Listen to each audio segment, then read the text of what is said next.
ഒരു മനുഷ്യൻ അവൻ റമളാനിനെ ജീവിതത്തിൽ സ്വീകരിക്കുന്നു, മറ്റൊരാൾ സ്വീകരിക്കാതെ അവൻ മരണപ്പെട്ടു പോയാൽ ഈ റമളാൻ ജീവിതത്തിൽ കിട്ടിയ ആളും ഈ റമളാൻ ജീവിതത്തിൽ കിട്ടാതെ പോയ ആളും തമ്മിലുള്ള വ്യത്യാസം നബിതങ്ങൾ സ്വല്ലല്ലാഹു അലൈഹി വസല്ലം പറയുന്നു, ആകാശ ഭൂമികൾക്കിടയിലുള്ള ആ ഒരു വ്യത്യാസം പോലെയാണ്. നബി സല്ലല്ലാഹു അലൈഹി വസല്ലമ തങ്ങളുടെ കാലത്ത് 2 ആളുകൾ ഇസ്ലാമിലേക്ക് വന്നു. 2 സഹോദരന്മാരാണ്. ഒരേ ദിവസം അവർ പരിശുദ്ധമായ ഇസ്ലാമിലേക്ക് ഷഹാദത്ത് കലിമ പറഞ്ഞിട്ട് വന്നു. നബിതങ്ങൾ അവർക്ക് കലിമ പറഞ്ഞു കൊടുത്തു. 2 പേരും ഷഹാദത്ത് പറഞ്ഞു. പിന്നീട് അവർ ഒരുപാട് കാലം അങ്ങനെ ജീവിച്ചു. 2 പേർക്കും ഒരേ വയസ്സാണെന്നാണ് പറയപ്പെടുന്നത്. അങ്ങനെ ജീവിച്ചു. ഒരാള് ഇതിന്റെ ഇടയിൽ ജിഹാദിന് പോയി, ധർമ്മസമരത്തിന് പോയി. ആ ജിഹാദ് ചെയ്ത് അയാൾ അവിടെ വെച്ച് ഷഹീദായി. ആ 2 പേരിൽ ഒരാൾ ഷഹീദായി.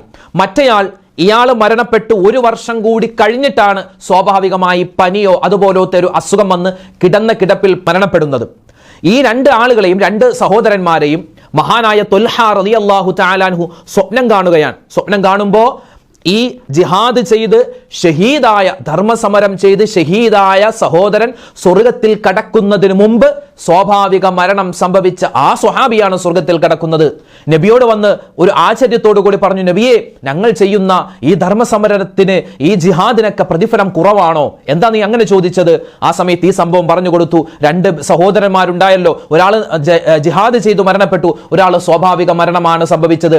ഈ ജിഹാദ് ചെയ്ത് അള്ളാഹുവിന്റെ മാർഗത്തിൽ ഷഹീദായ ആള് സ്വർഗത്തിൽ കടക്കുന്നതിനേക്കാൾ കൂടുതൽ വേഗത്തിൽ സ്വർഗത്തിൽ കടന്നത് ആ സാധാരണ മരണം സംഭവിച്ച ആൾക്കാണ്. അപ്പൊ നബി തങ്ങൾ ചോദിച്ചു, ഈ സാധാരണ മരണം സംഭവിച്ച ആൾ ആ മറ്റേ ഷഹീദായ ആളേക്കാൾ റമളാനുകളെ സ്വീകരിച്ചിട്ടുണ്ടോ? നബിയെ, ഉണ്ട്. ഒരു റമളാനിനെ അദ്ദേഹം ജീവിതത്തിൽ സ്വീകരിച്ചിട്ടുണ്ട്.